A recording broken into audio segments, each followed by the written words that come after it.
What I value most about working with Cadence has to be a race between the way in which that helps to set my research agenda for the future and serve as a channel for impact for the research that we've done.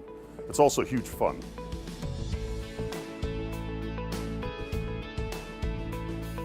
My name is Tom Melham, Professor of Computer Science at Oxford University. I've worked for over 30 years in formal verification of chip designs.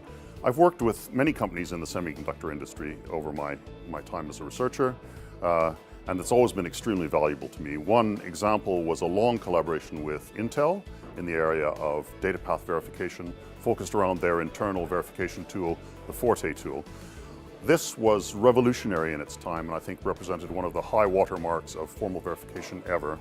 The two keys to successful collaboration between academic and industry are creation of a long-term relationship, so that each side can get to know the culture, values, motivations, problems, technical terminology of the other side. The second thing is intensification of activity, so that the PhD students and the professors and the undergraduates are all involved, and even when some of them go on to say being hired by Cadence, that we keep in contact with them and they keep in contact with our research efforts. I work on validation and verification of semiconductor designs, and of course Cadence is a leading EDA vendor who have a big view over the field of chip design globally, and so working with them complements my work with the semiconductor firms and allows me to get a good view of the problems across the sector.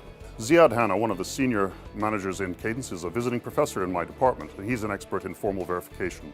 And through him, we've gained exposure and contact with some of Cadence's most difficult technical challenges that they face, and also we are able to make some contributions towards solutions to these problems. Having Ziyad as a visiting professor also gives our PhD students excellent feedback on the work that they're doing. We've had a very fruitful collaboration with Cadence so far, and in the future, one thing I would like to see is us working together on the people pipeline, on bringing good students and good talent into our area, educating them, getting them working in industry so that we have the talent that we need to face tomorrow's challenges.